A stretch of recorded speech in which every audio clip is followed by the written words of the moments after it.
Hello दोस्तों, आज हम 1762 के अमृतसर युद्ध के बारे में विस्तार से जानेंगे।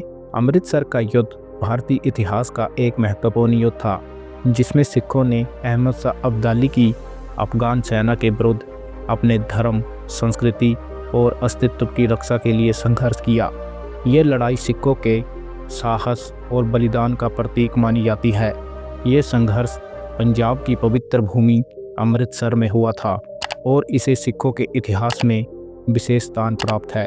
18वीं शताब्दी में मुगलों की सत्ता धीरे धीरे कमज़ोर हो रही थी और सिख शक्ति पंजाब में उभर रही थी। गुरु गोविंद सिंह जी के नेतृत्व में खालसा पंथ की स्थापना के बाद सिखों ने संगठित होकर मुगल, अफगान और अन्य विदेशी आक्रमणकारियों के विरुद्ध संघर्ष किया। गुरु गोविंद सिंह जी के बाद बंदा सिंह बहादुर ने सिखों को सैन्य और प्रशासनिक रूप से मजबूत किया। अहमद शाह अब्दाली के आक्रमण। अफगान शासक अहमद शाह अब्दाली ने भारत पर कई बार आक्रमण किए। 1761 में उसने पानीपत की तीसरी लड़ाई में मराठाओं को पराजित किया, जिससे उत्तर भारत में उसकी शक्ति और प्रभाव बढ़ गया। अब्दाली के आक्रमणों का मुख्य उद्देश्य भारत की संपत्ति को लूटना और अपने साम्राज्य का विस्तार करना था, लेकिन सिख योद्धाओं ने उसकी लूटपाट और क्रूरता का पुरजोर से विरोध किया। 1762 की शुरुआत में अहमद शाह अब्दाली ने पंजाब में सिखों को पूरी तरह ख़त्म करने के उद्देश्य से एक भयंकर हमला किया। इस हमले में हजारों सिख पुरुष, महिलाएं और बच्चे मारे गए। इसे बड़ा घल्लूघारा कहा जाता है, लेकिन इस विनाश के बावजूद सिखों की लड़ाई जारी रही और वह अब्दाली के खिलाफ संगठित होते गए। अमृतसर की लड़ाई। अब्दाली ने अमृतसर पर हमला करने की योजना बनाई, क्योंकि ये सिखों के लिए एक धार्मिक और सांस्कृतिक केंद्र था। उसका इरादा स्वर्ण मंदिर को नष्ट करने और सिखों की धार्मिक भावनाओं को आहत करने का था। सिखों की तैयारी और रणनीति। सिख योद्धाओं ने बाबा दीप सिंह जी के नेतृत्व में अमृतसर की रक्षा का संकल्प लिया।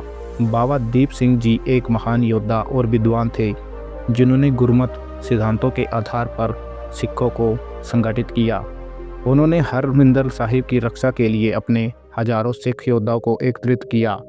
युद्ध में दोनों पक्षों ने अद्वितीय वीरता का प्रदर्शन किया।